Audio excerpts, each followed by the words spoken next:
제14강 열방의 이말 심판에 대해서 함께 보도록 하겠습니다. 에스겔서 말씀이 총 48장으로 그렇게 구성이 되어져 있는 것을 여러분들이 성경을 펴보시면 아실 거예요.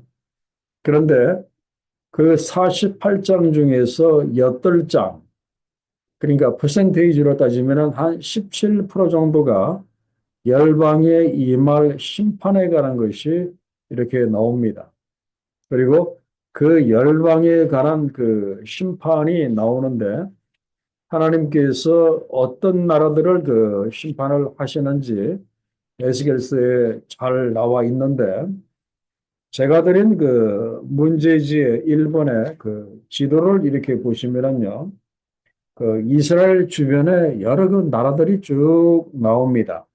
그 중에서 제일 먼저 오른쪽 중반절에 있는 그 암몬이라고 하는 나라, 그리고 밑에 모압, 그리고 세 번째로 에돔이라고 하는 그 나라, 그리고 왼편에 그 지중해 쪽으로 이렇게 가서 블레셋이라고 하는 그 나라, 이스라엘의 그 왼쪽에 그 가자지구, 이 지도상에는 이름이 안 나와 있지만 그 블레셋, 요즘에 그 팔레스타인 그 지역이고요. 그 다음에 그 다섯 번째는 저 골란 고원 바로 그 왼쪽에 지도에 안 나와 있는데 그 두로라고 하는 곳. 그 다음에 다시 왼쪽 밑으로 쭉 내려가면 이집트, 그 옛날에 애굽이라고 하는 이 총 6개의 그 나라에 대한 심판이 무려 48장 중에서 8장, 17%나 그렇게 나옵니다. 그래서 우리가 궁금한 것이 왜 하나님께서 이 열방을 심판하시는데 이렇게 많은 지면을 하나님이 할애하고 계시는가? 이걸 우리가 함께 생각해 보고자 합니다. 그래서 그 서론 말씀, 제가 드린 서론 말씀에 보면은 그 하나님께서 북이스라엘과 유다를 하나님이 심판을 하시는 것은 여러분들이 이미 알고 계십니다. 그들의 그 우상숭배, 그들이 하나님을 버리고 다른 세상을 취하는 것, 아주 극심한 우상숭배죠. 그리고 하나님 앞에서 그 교만한 그 교만함. 그래서 남유다와 북이스라엘이 하나님의 심판을 받습니다. 그때 하나님께서 북이스라엘과 남유다를 심판하시기 위해서 주변의 나라들을 하나님이 사용을 하신 거예요. 그 주변의 나라들을 사용을 이렇게 하셨어요. 그래서 하나님이 주변의 나라들을 통해서 유다를 심판을 하실 때에 그 유다를 심판하시는 그 도구로 쓰임을 받는 그 나라들이 참 겸손하게 그렇게 있었더라면 참 좋았을 터인데 자기네들에게 두들겨 맞는 그 유다를 조롱을 했습니다. 그리고 또 자기들이 잘나서 그 이스라엘을 심판하는 것처럼 그렇게 생각을 하고 이들이 교만하고 또 이스라엘에 쳐들어와서 이제 이스라엘을 침략하고 심판을 할 때 거기에서 생기는 뭐 여러 가지들, 특별히 그 성전에 있는 금은 뭐 이런 것들을 다 이들이 빼앗아 이렇게 갔습니다. 하나님께서 이런 나라들을 심판을 하셨다 하는 거예요. 그래서 주변의 그 나라들이 심판을 받은 그 이유를 이렇게 두 가지로 우리가 정리해서 말씀을 드릴 수가 있습니다. 첫째는 하나님이 그들을 그냥 심판의 도구로 사용을 하셨는데 이 나라들은 자기들이 잘나서 자기들이 힘이 있어서 이스라엘을 심판한 것으로 그렇게 착각을 하고 그들이 상당히 마음이 높아지고 그리고 교만해져 있었었다 하는 거예요. 그리고 두 번째가 이것이 가장 큰 문제인데 그 이스라엘이라고 하는 나라가 하나님의 심판받는 것을 보면은 아, 우리도 잘못하면은 저렇게 하나님의 심판을 받을 수 있겠구나라고 그렇게 교훈으로 그렇게 삼아야 되는데 이 사람들은 그 교훈으로 삼지 아니하고 심판을 받는 유다를 조롱을 했습니다. 얼마나 잘못을 했으면 얼마나 못된 짓을 했으면 자기들의 하나님에게 저렇게 매를 만드는가 그렇게 유다를 조롱을 했고 그러면서 또 한 가지 세 번째라고 할 수 있는 것은 무엇인가 하면은 그 자기 백성 유다를 심판하시는 그 하나님까지도 그들이 무시를 했다 하는 거예요. 아, 이스라엘 백성들이 믿는 그 하나님은 참 부족한 하나님이구나. 참 능력이 그렇게 크지 않은 하나님이구나. 자기 백성을 저렇게 제대로 간수하지 못하는 그런 그 부족한 하나님이구나. 차라리 우리가 믿는 신이 더 낫다. 이렇게 이 사람들이 생각을 한 거예요. 이런 그 세 가지 생각을 그 하나님께서 모르실 리가 없죠. 그래서 하나님께서 그 막대기로 사용을 하셨던 그 나라, 이스라엘을 때리는 막대기로 사용을 하셨던 그 나라, 그 이스라엘 주변에 있는 그 나라들을 하나님께서 하나하나 심판을 하시는 그 내용이 쭉 나옵니다. 그래서 이걸 보면서 깨닫는 것이, 결론적으로 깨닫는 것이 무엇인가 하면은 하나님은 세상의 주관자이시고 하나님은 세상 역사의 주관자이심을 우리가 알 수가 이렇게 있습니다. 자, 먼저 심판을 받았던 그 암몬에 대해서 한번 보도록 하겠습니다. 자, 지도에서 암몬을 한번 찾아보십시오. 그 암몬이라고 하는 데가 어디인가 하면은 그 오른쪽 그 중반 위에 보면은 그 암몬이라고 큰 글씨로 이렇게 나와 있죠. 바로 이 나라가 그 하나님의 심판을 받는 것을 알 수가 있고, 그 암몬 바로 밑에 모압이라고 하는 나라가 이렇게 있습니다. 그런데 이 암몬과 모압을 함께 생각을 하면 이렇게 좋습니다. 왜 그런가 하면은 암몬과 모압은 서로 형제이기 때문에 그렇습니다. 누구의 아들인가 하면은 그 아브라함의 조카의 이름이 롯입니다. 그런데 그 롯이 그 소돔과 고모라 땅에 참 그것의 어떤 그 재물에 눈이 멀어서 소돔과 고모라에 들어갔다가 하나님께서 소돔과 고모라를 그 유황불로 심판을 하실 때 겨우 목숨을 건진 자가 롯이었고, 그리고 그의 두 딸이 겨우 이 세 사람이 그 목숨을 이렇게 건지게 되었는데, 그의 딸들이 자기 아버지 그 롯에게 술을 먹이고 하룻밤은 이제 큰딸이 들어가서 아버지하고 같이 자고, 그리고 또 다음 날은 또 둘째 딸이 그 아버지에게 술을 먹이고 들어가서 잠을 자고, 이렇게 해서 그 아버지와 딸 사이에서 태어난 그 아들들이 그 암몬이고 그 다음에 모압이었습니다. 그들의 후손이 그 만든 나라가 그 암몬과 그리고 모압이라고 하는 이제 그런 그 나라였어요. 그런데 그 말씀이 바로 제가 참고로 드린 그 창세기 19장 37절로 38절에 보면은 잘 이렇게 나와 있고, 이 전체 내용을 보시려면은 창세기 19장의 말씀을 읽어보시면은 이렇게 해서 암몬이라고 하는 나라와 그리고 모압이라고 하는 나라가 이렇게 해서 생겼구나 하는 것을 여러분들이 아실 거예요. 자, 그런데 이 암몬이 그 심판을 받는 그 이유가 무엇인가 하면은, 자, 거기에 보면은 3절에 분명히 하나님이 말씀을 하셨어요. 거기에 보면은 내 성소가 더럽힘을 받을 때에, 그러니까 예루살렘 성전을 말합니다. 예루살렘 성전이 다른 나라에 의해서 짓밟힘을 받고 그 예루살렘 성전이 더럽힘을 받을 때에, 그리고 또 이스라엘 땅이 황폐할 때에 이 암몬이라고 하는 나라가 그 예루살렘 성이 더럽힘을 받고 이스라엘 땅이 황폐할 때, 사실 또 멀리 보면은 이 아주 그 가까운 친척이라고 할 수 있는 그 나라가 이 모압과 암몬이거든요. 왜 그런가 하면은 그 이스라엘의 조상이라고 할 수 있는 그 아브라함의 조카 롯의 후손들이기 때문에 멀리 보면 친척인데, 그러면 친척이 이런 어려움을 당하면 참 애통해하고 참 안 됐네 이래야 하는데, 이들이 뭐라고 했습니까? 그게 보면은 이스라엘 땅이 황폐할 때에 암몬이 그리고 또 유다 족속이 사로잡혀 갈 때, 그 바벨론에 사로잡혀 갈 때 그것을 보고 그들이 손뼉을 치면서 막 좋아했다고요. 좋다. 아이, 꽃이다. 아이, 잘 됐네. 그랬다는 거예요. 그들의 그 아픔을 보고 같이 아픔에 동참을 하지 못하고 오히려 유다가 이렇게 망하는 것을 손뼉을 치면서 좋아했다.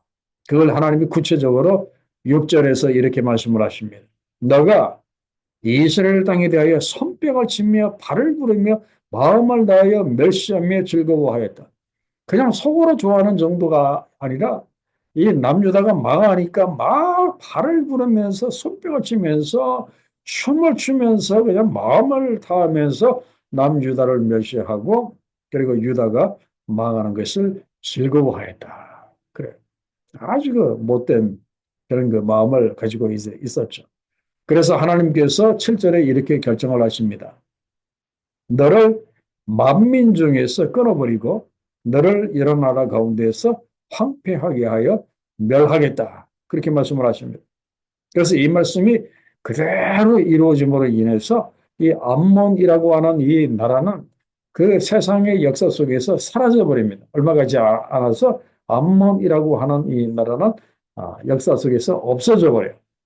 자, 이것이 바로 그 이방 민족에게 임한 그 첫 번째 심판이었어요. 자, 그다음에 모압이 심판을 받는 그 이유를 한번 볼까요?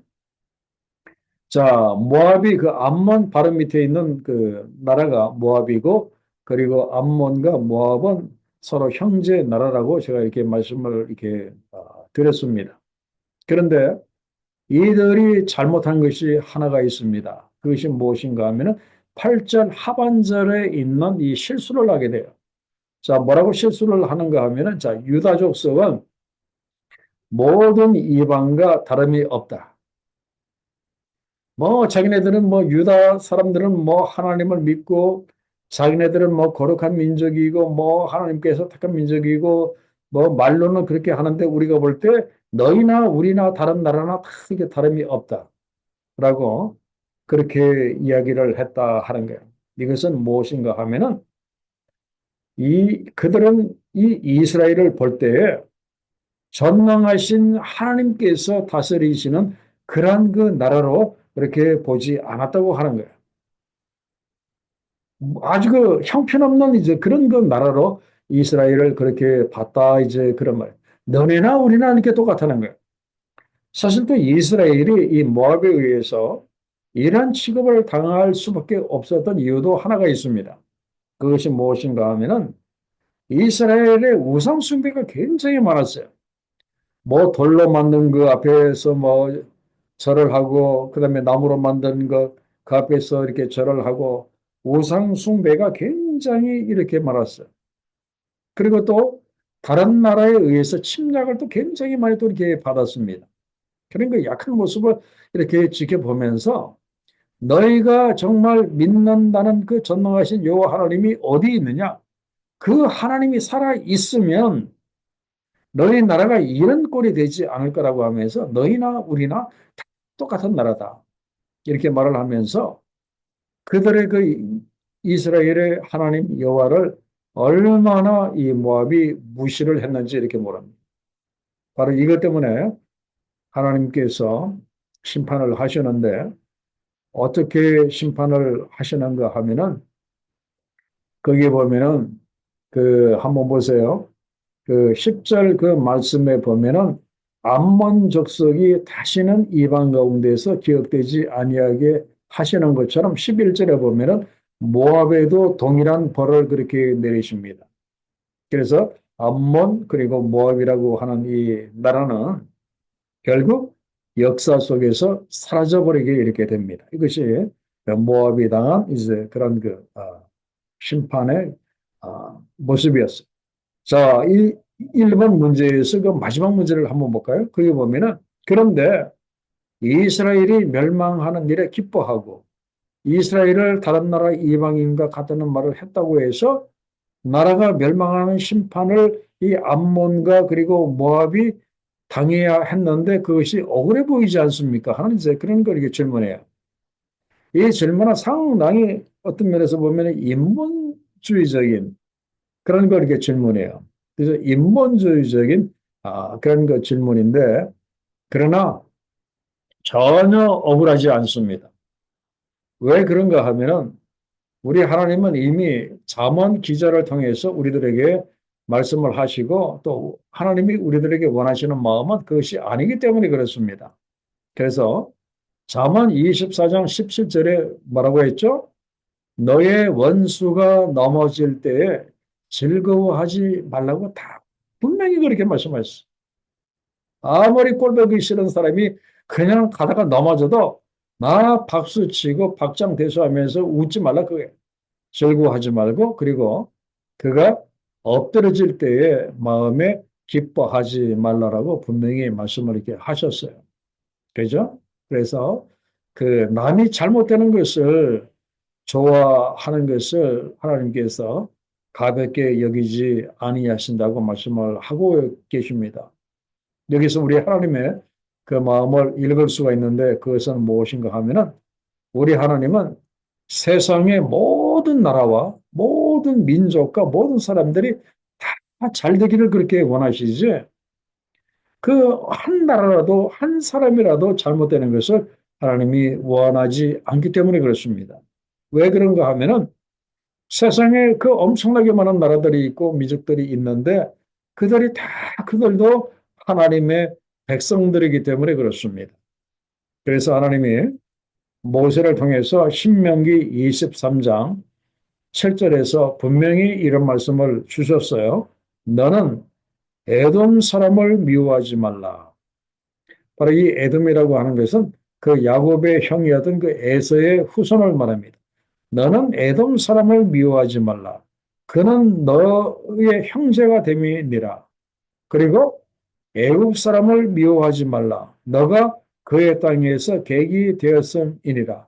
그 애굽 사람을 미워하지 말라 그 말이에요. 너희가 그 애굽에서 430년 동안 연명하면서 너희가 그 땅에서 살았기 때문에 그들에게 감사해야지 그 애굽 사람을 미워하지 말라라고 신명기 23장 7절에서 모세를 통해서 분명히 말씀을 이렇게 하셨어요.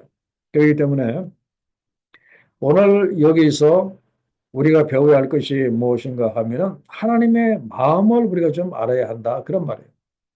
우리 하나님의 그 마음은 세상의 모든 자를 불쌍히 여기시는 그 하나님의 마음을 우리가 배워야 한다. 그런 말이에요. 우리가 배워야 할 마음이 바로 이겁니다. 모든 자를 불쌍히 여기는 이 마음을 우리가 배워야 한다. 그런 말이에요. 그래서 우리가 이제 모든 사람들을 불쌍히 여기고 그러면서 참 걸리는 사람들이 있다면 오히려 그들을 위해서 간절히 우리가 중보 기도해주고 그죠? 그렇게 하는 것이 우리가 배워야 할 그 마음이다. 바로 그런 말이에요. 그래서 이제 2번 문제를 다시 보면은 에돔이 심판을 받는 이유가 무엇인가라고 그렇게 나와 이렇게 있습니다. 그거는 이제 그 앞에서도 이렇게 나와 있는 것처럼 그 8절에서 유다 족속은 모든 이방과 다름이 없다 하면서 이스라엘을 무시하고 이스라엘의 하나님을 이제 그들이 무시하였기 때문에 이제 그렇다 이제 그런 말씀이에요. 또 그리고 이 에돔이 또 이렇게 심판을 받는 자, 그 에돔이 그 심판을 받는 그 이유는 그 무엇인가 하면은 자, 제가 방금 전에도 그 말씀드렸지만은 이 에돔이라고 하는 나라는 그 어떻게 해서 생긴 나라라고 했습니까? 그 야곱의 형이었던 사람이 에서예요. 그 에서의 후손이 그 만든 그 나라가 그 에돔이에요. 자, 지도를 한번 보세요. 지도를 보시면은 그 지도 중앙에 그 맨 밑에 암몬, 모압, 그다음에 에돔이라고 하는 그 세 번째 그 나라가 있는데 이 에돔이 심판을 받는 그 이유를 한번 보도록 하겠습니다. 자, 이 에돔은 그 어떤 지역에 살고 있는가 하면은 자, 제가 참고로 드린 그 세 번째 말씀을 보세요. 그 예레미야 49장 16절이라고 이게 나와 있는 부분을 한번 보세요. 거기에 보면은 이들이 바위 틈에 살고 이 에돔 족속이 살고 있는 쪽은 이렇게 그 바위가 굉장히 그 많은 지역이었고 그리고 이 산들이 굉장히 많습니다. 그리고 그 에돔 밑에 보면은 조그마한 동그라미가 있고 그 페트라라고 그렇게 나와 있는 것을 보게 이렇게 되는데 그 바이산에 건설된 그런 그 고대 도시가 있는 그 페트라 아주 그 유명한 그 관광지가 이제 요즘 그 됐죠. 바로 거기에 이렇게 살고 이렇게 있습니다. 그러다가 이렇게 보니까 그 견고한 요새들로 이루어진 바로 그 땅에 살다가 이렇게 보니까 이 사람들이 그것을 의지하면서 상당히 이렇게 그 교만했었어요. 그리고 또 이 에돔도 그 보면은 이 전쟁을 아주 이렇게 잘하는 그런 이렇게 사람들이었어요. 그래서 그 암이라고 나와 있는 그 참고 말씀 아모스 제가 이렇게 드렸죠. 1장 11절과 12절에 보면은요. 이 에돔 족속이 어떤 그 죄를 범했는가 하면은 자, 1절의 하반절에 보면은 그가 칼로 그의 형제를 쫓아가며 공유를 벌이며 항상 맹렬히 화를 내며 돈을 끝없이 품었음이라 그렇게 말하고 있습니다. 이들은 그 굉장히 견고한 요새에 그렇게 살면서 또 강력한 이 군사력을 가지고 있어가지고 이 싸움을 아주 이렇게 잘하는 이제 그런 그 사람들이었는데 이 에돔이라고 하는 이 지역을 한번 보십시오. 거기 보면은 자, 그 이집트에서 오래전에 이스라엘 백성들이 출애굽을 합니다.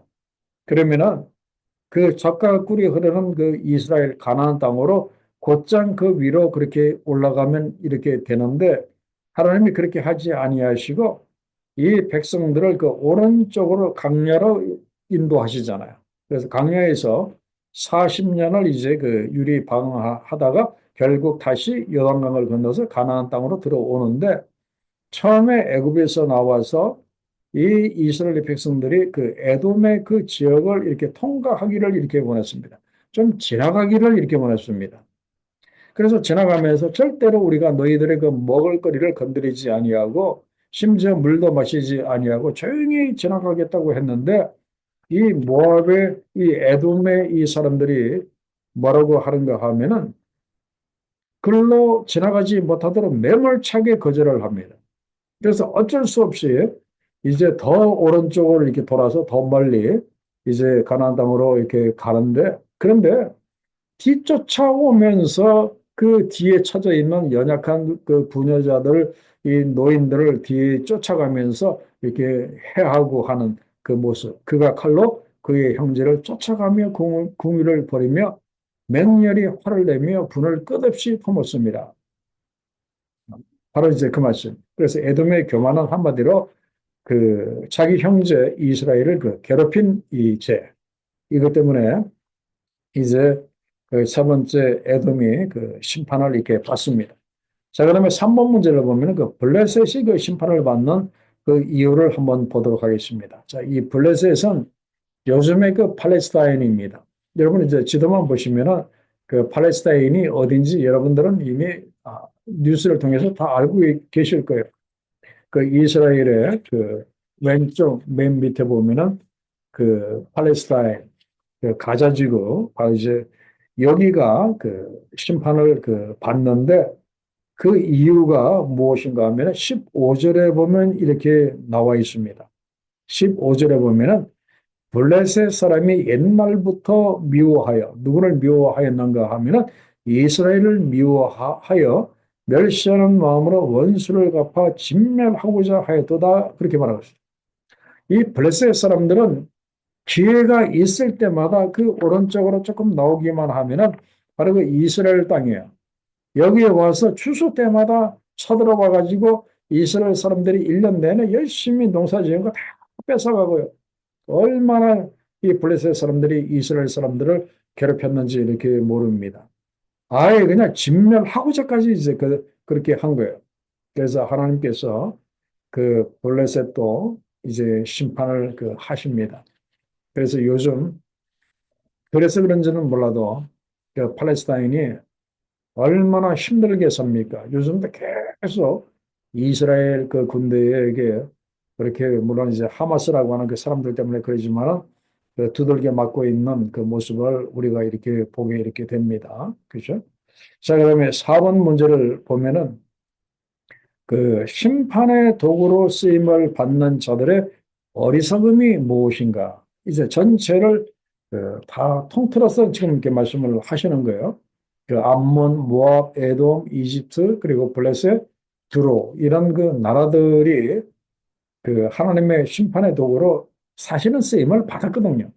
북이스라엘을 징계하고 남유다를 징계할 때 쓰임을 받았는데 이들이 쓰임 받았으면 좀 지혜롭게 하나님 앞에 좀 겸손하고 자기네들이 비록 이제 그 심판의 도구로 그렇게 쓰임을 받아서 이스라엘과 그리고 그 남유다 북이스라엘을 이제 그 징계를 할 때에도 좀 적당히 해야 되는데 너무나 잔인하게 그리고 마치 자기네들이 뭐 대단해서 그렇게 심판하는 것처럼 이제 그렇게 생각하는 것이 바로 이들의 이 어리석음이었어요. 그래서 이들이 어리석게 된 가장 큰 이유는 무엇인가 하면은 바로 그들의 그 교만 때문에 그래 했어요. 교만. 하나님이 이 나라들을 도구로 사용을 하시다가 보니까 뭔가 잘 될 거 아닙니까? 하나님이 뒤에서 그렇게 역사를 하시니까. 그런데 자기네들이 정말 실력이 있고 정말 대단해서 북이스라엘과 남유다를 이제 그렇게 심판을 징계를 하는 줄 알고 이들이 마음이 높아지는 거예요.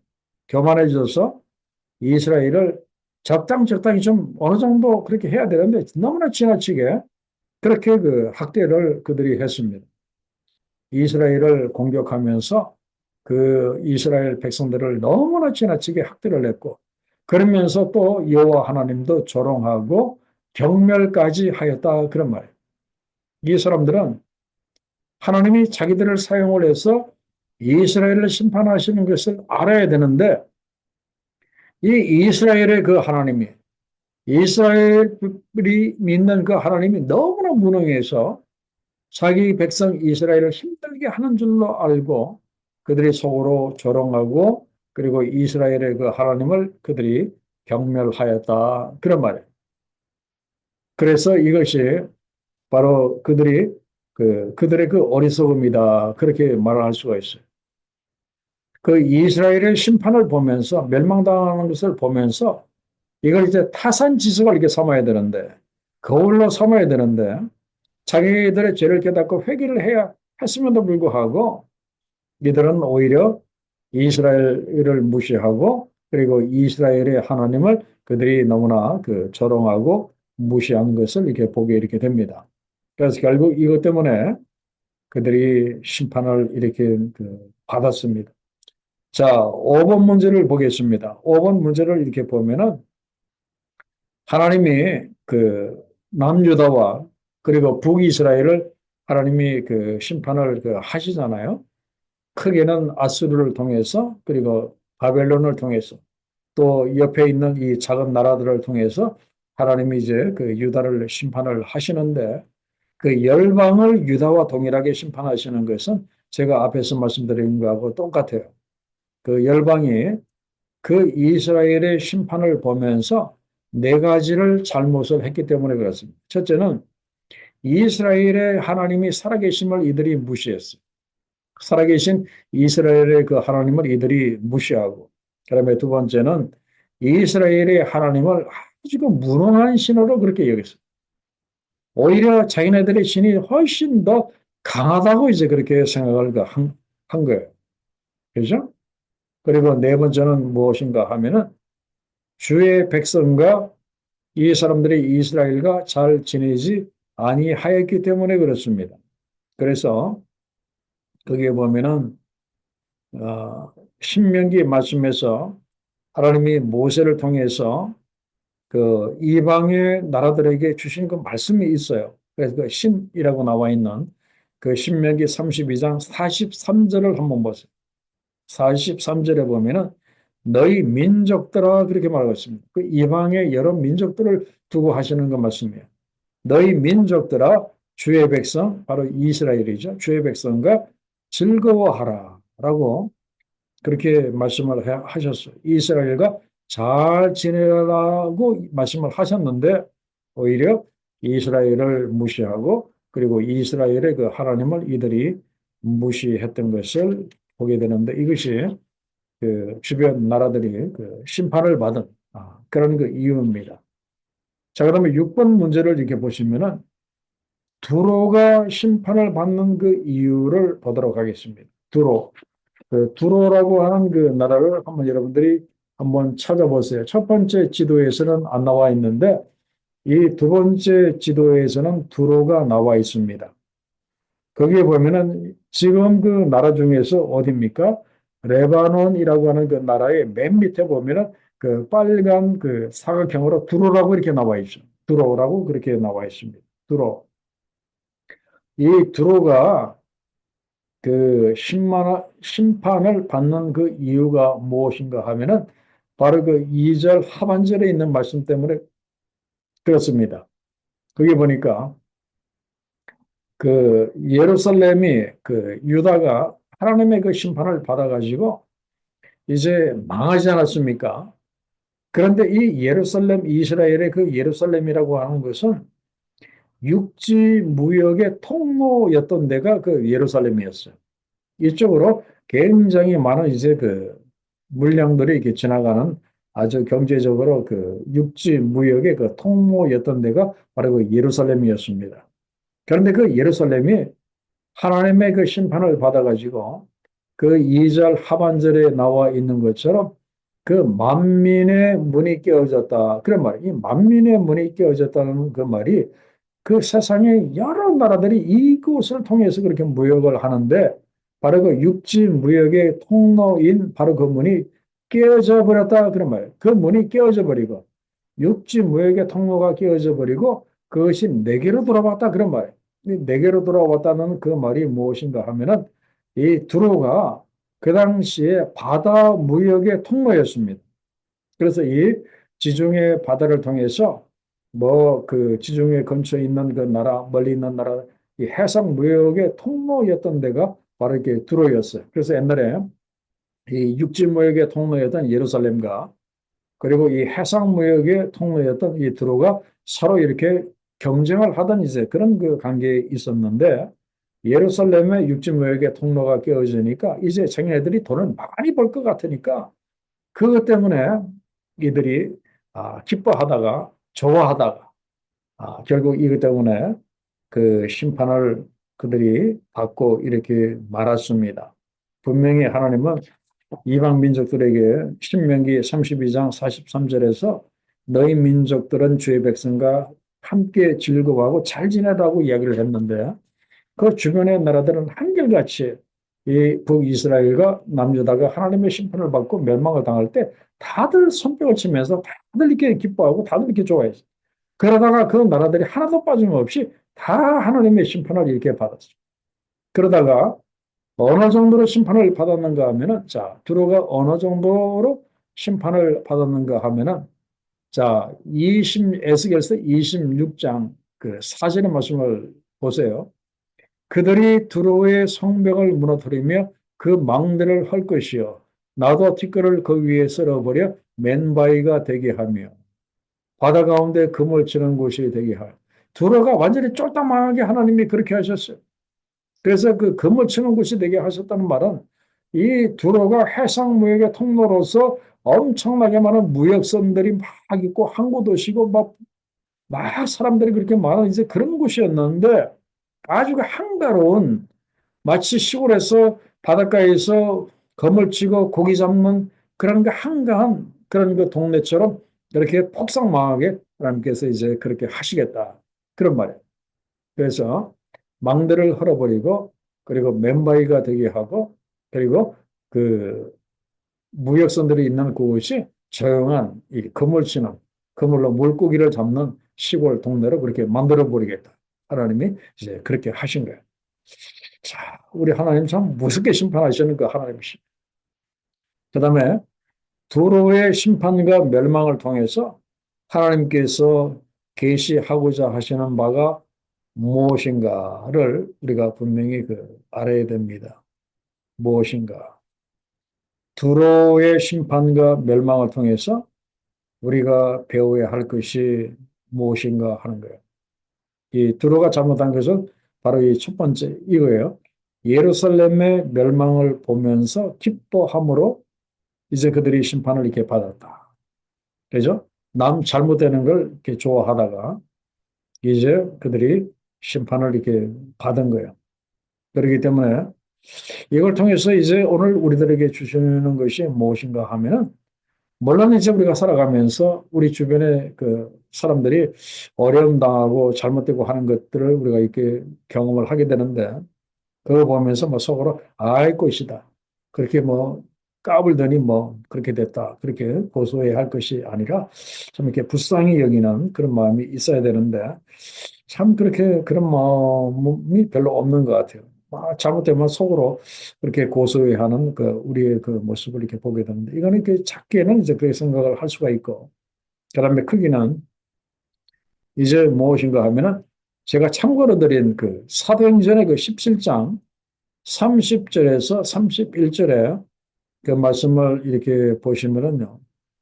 이 말씀은 어떤 말씀인가 하면은 바로 그 예수 그리스도의 그 십자가의 죽으심과 그리고 그 부활하심을 이제 거기에 말씀하고 계시잖아요.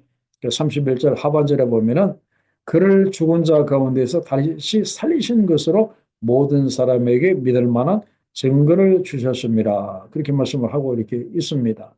그래서 하나님께서 이제 성전이 있는 곳, 그래서 이것이 멸망을 하였다면 온 세상이 다 멸망할 수밖에 없죠. 그렇기 때문에 좋아할 일이 아닌데 두로가 예루살렘의 멸망을 보고 이제 기뻐하였습니다. 근데 이제 하나님께서 이 두로의 그 심판과 멸망을 통해서 우리들에게 계시하고자 하시는 것은 무엇인가 하면은 그 예수 그리스도의 그 부활하심이라고 하는 그런 그 믿을 만한 증거를 우리들에게 주셨기 때문에 그걸 이제 우리가 그 받고 우리가 겸손하게 우리가 하나님 앞에 우리가 회개를 해야 한다. 이제 그런 말씀이에요. 자, 그다음에 이제 7번 문제를 보겠습니다. 자, 그 7번 문제를 이렇게 보시면은요. 그 애굽에 대한 그 심판을 보도록 하겠습니다. 애굽. 자, 그 첫 번째 그 지도에서 여러분들이 그 애굽 이집트라고 하는 것 알고 계시죠? 어디에 있는지. 자, 애굽에 관한 그 심판을 한번 보는데 제가 그 에스겔서 48장의 그 말씀 중에서 8장이 그 열방에 관한 그 심판이라고 했죠.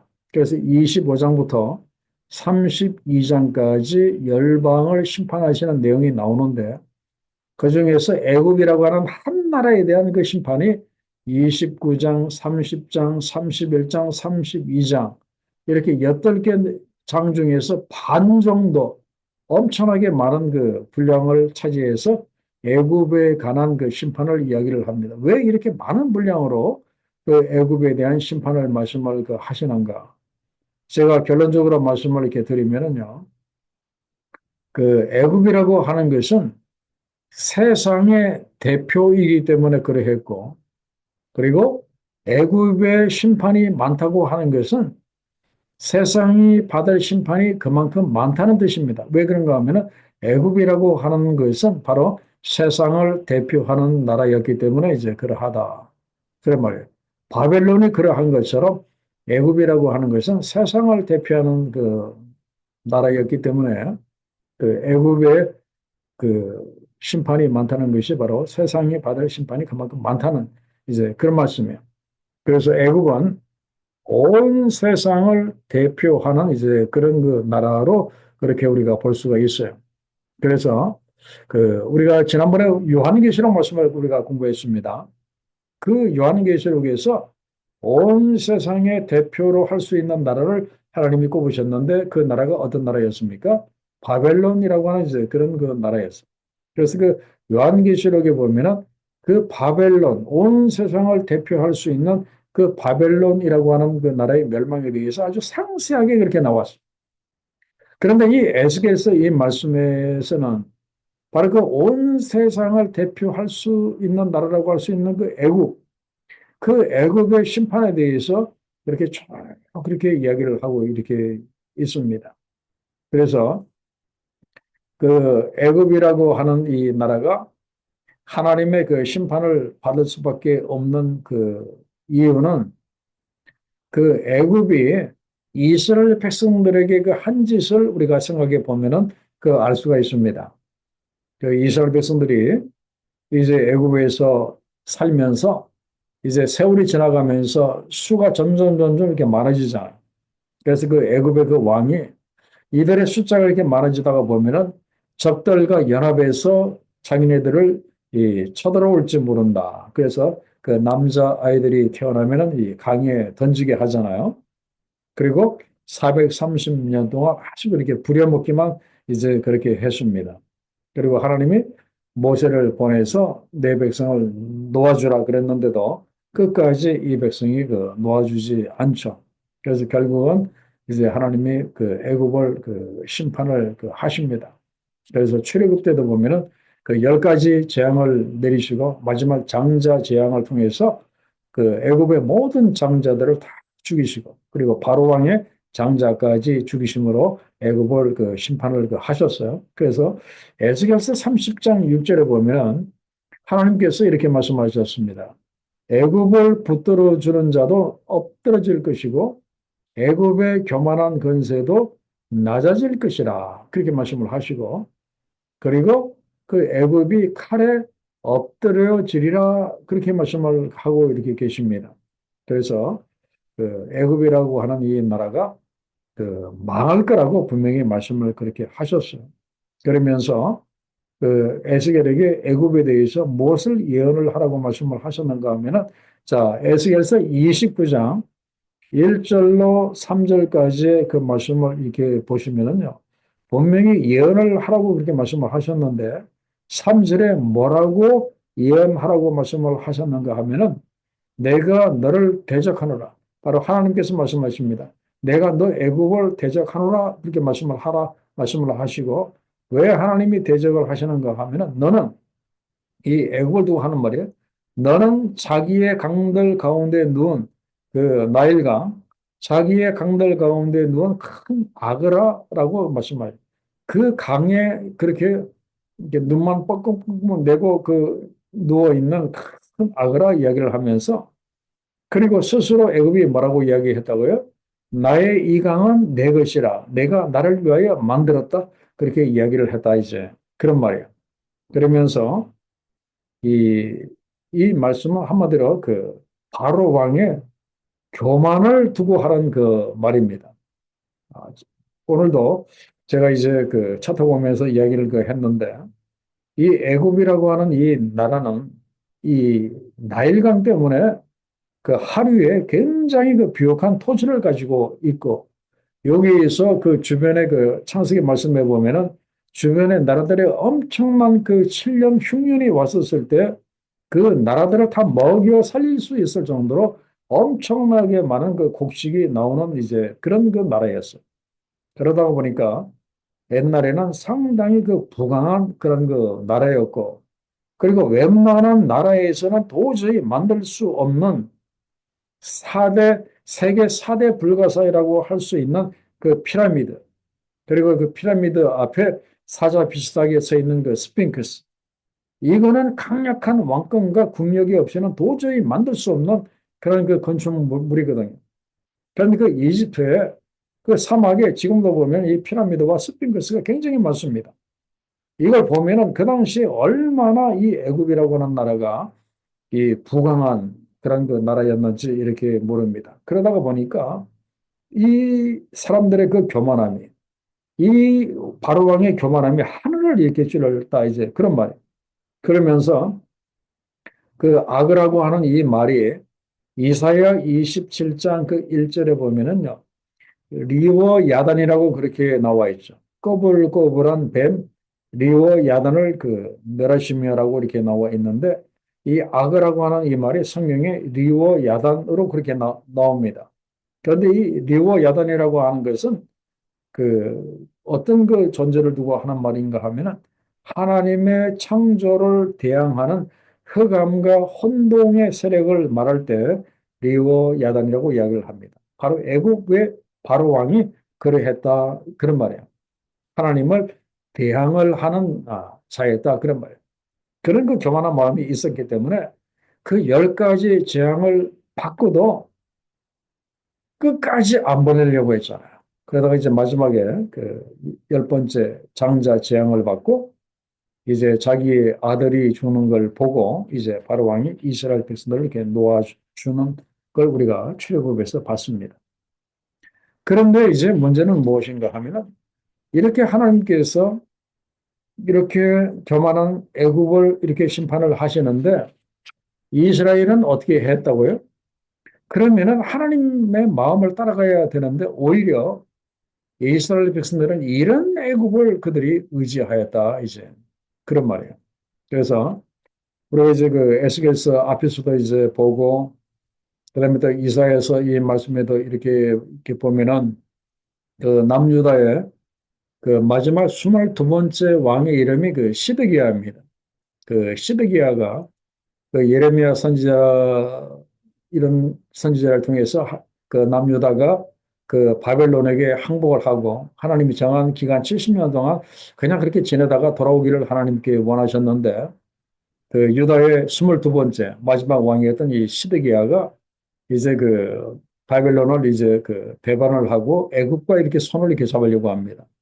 그러다가 결국 애굽이 그 바벨론의 3차 침공을 받고 그 586년에 BC 586년에 그 남유다가 완전히 망하게 이렇게 그 됩니다.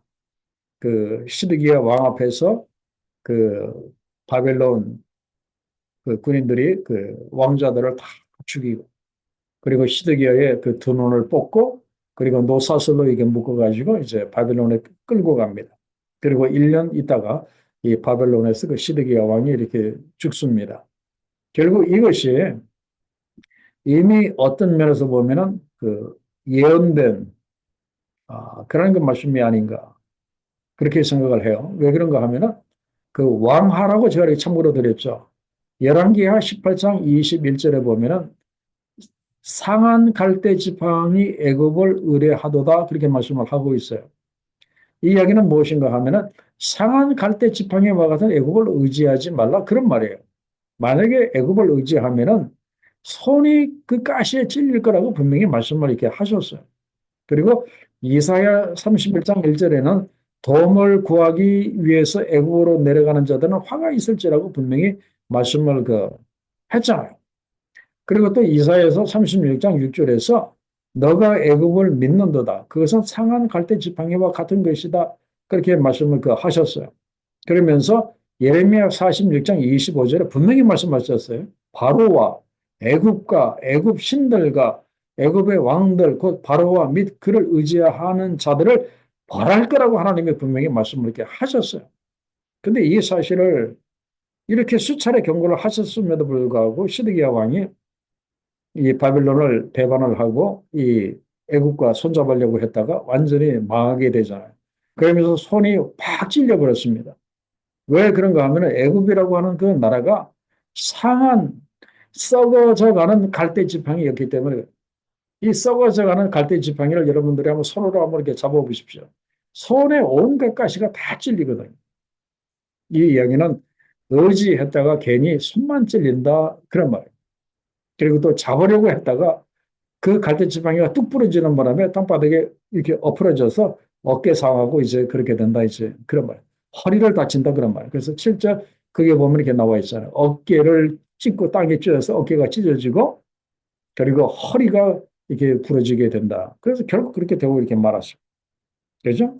그래서 그 이스라엘은 애굽을 의지하지 말라고 분명히 말씀을 하시고 의지했다가 네가 넘어져서 어깨 찢어지고 분명히 허리 다친다고 말씀을 하셨는데 그 경고를 없이 여김으로 인해서 결국 그렇게 되고 이렇게 말았어요.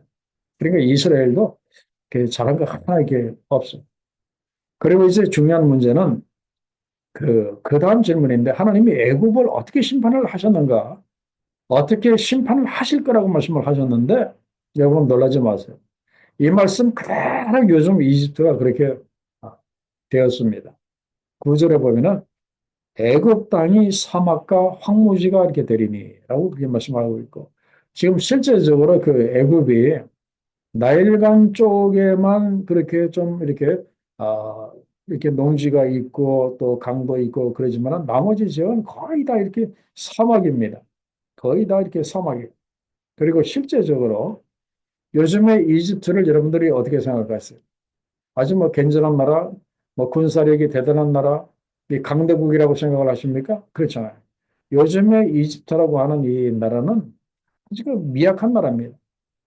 그 옛날에 뭡니까? 이스라엘과 6일 전쟁, 그때 그냥 6일 만에 패한 나라가 바로 이 이집트예요. 아주 미약한 나라. 그래서 하나님이 15절에서 내가 이렇게 하겠다고 말씀하신 그대로 애굽이 이집트가 되고 말았어요. 나라 가운데 지극히 미약한 나라가 되어 다시는 나라들 위에 스스로 높이지 못하리니 다시는 다른 나라를 통치하는 제국이 되지 못할 거라고 말씀하셨습니다. 다시는 나라들 위에 스스로 높이지 못하리니 내가 그들을 감하여 다시는 나라들을 다스리지 못하게 할 것입니다. 그죠? 미약한 나라 중에 하나로 만들겠다고 하십니다. 그 말씀 그대로 요즘 이집트라고 하는 나라가 어떤 나라를 이렇게 다스립니까? 오히려 다른 나라의 다스림을 받고 있고 이 이집트라고 하는 데는 뭐 특별한 시설이 없어요. 그 나일강에서 나오는 곡식 조금하고 그리고 그 피라미드하고 스핑크스 보기 위해서 들어오는 그 관광객들의 그런 그 돈을 가지고 이렇게 먹고 사는 그런 나라가 바로 그 이집트입니다. 이걸 이렇게 보면은 참 애굽을 이렇게 사장에 걸쳐서 집중적으로 이렇게 심판하시면서 우리들에게 보여주고 계시는 것이 바로 그거예요. 하나님을 의지하지 아니하고 자기를 의지하고 그렇게 하면은 결국 망할 수밖에 없다고 하는 이 사실을 이렇게 보여주십니다. 그래서 오늘 우리가 의지할 대상이 무엇인가를 이제 결론적으로 우리가 좀 생각을 해야 되는데 그것이 바로 뭡니까? 우리가 의지할 대상은 오직 한 분밖에 없습니다.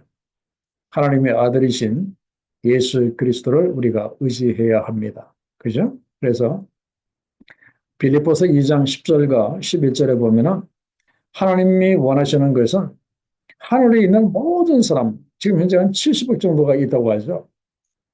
하늘에 있는 모든 사람들이 다 예수 그리스도의 그 이름 앞에 무릎을 꿇기를 이렇게 원하십니다. 그리고 70억의 모든 사람의 그 입으로 예수 그리스도를 우리의 주님이시다, 메시아이시다, 구세주라고 시인하기를 이렇게 원하십니다. 그래서 세상의 70억의 모든 사람들이 오직 한 분이신 예수 그리스도를 의지하기를 이렇게 원하신다.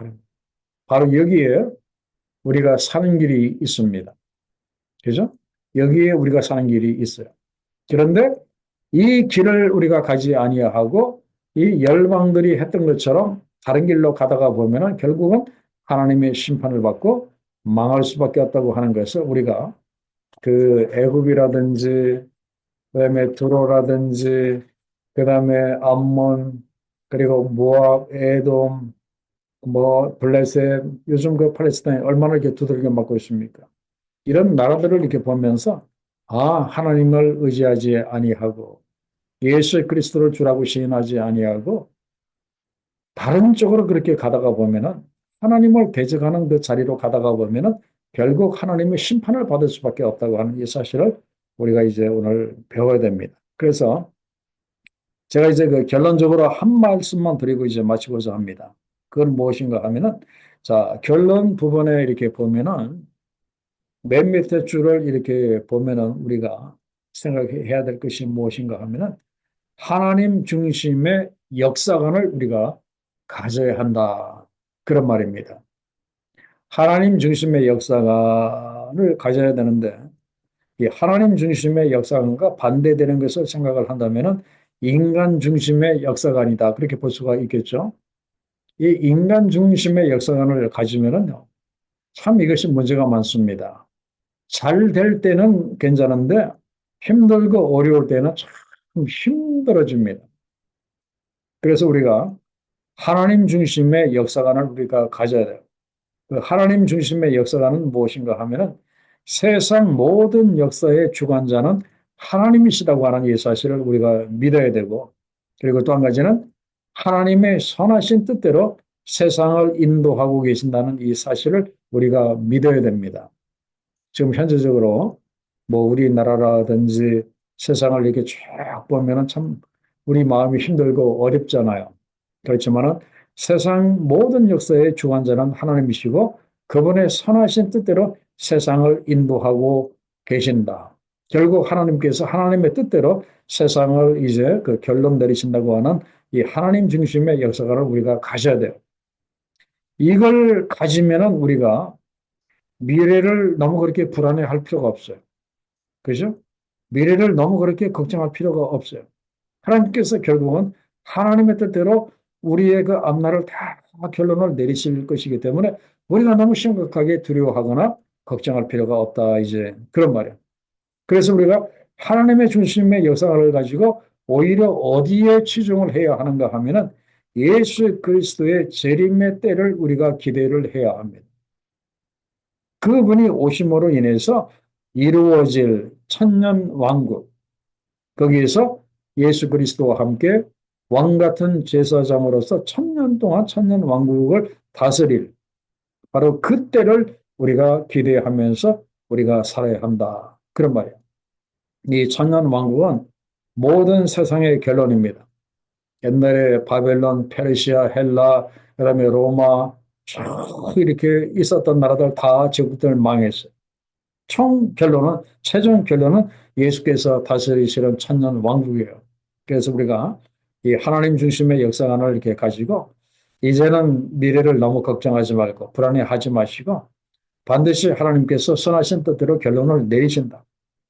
이걸 가지시고 이제는 그분이 예수께서 다시 오실 그때를 우리가 기대하고 그리고 그 역사에 하나님께서 우리를 귀하게 사용하시도록 우리가 좀 소망하면서 우리가 믿음으로 살았으면 좋겠습니다.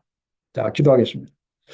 아버지 하나님, 오늘 이제 하나님께서 귀하게 사용을 하셨던 그 나라들이 겸손해야 하는데 이제 자기네들이 잘나서 이제 이스라엘을 심판하는 줄 알고 교만하였다가 또 그 하나님을 무시하였다가 심판을 당했던 이런 그 역사 그리고 이제 심판하시겠다고 하는 그 말씀이 지금 현재적으로 그대로 이렇게 이루어지고 있는 이 사실을 보면서 우리 하나님은 살아계신 하나님이시고 그리고 지금도 세상의 모든 역사를 주관하시는 이제 주관자이심을 배우게 하셔서 너무나 감사합니다. 이런 그 하나님 중심의 역사관을 우리가 가질 수 있도록 도와주셔서 비록 지금 힘들고 어렵고 그런 상황 가운데서 우리가 너무 걱정하고 두려워하지 않도록 도와주시고 이제 선하신 뜻대로 세상을 결론 내리실 우리 하나님을 바라보고 차라리 우리가 예수께서 다시 오실 그때 그분이 오셔서 다스리실 천년 왕국에 대한 그 소망 가운데 우리가 살아갈 수 있도록 하나님 도와주시옵소서. 감사하오며 예수님의 귀하신 이름으로 기도하옵나이다. 아멘.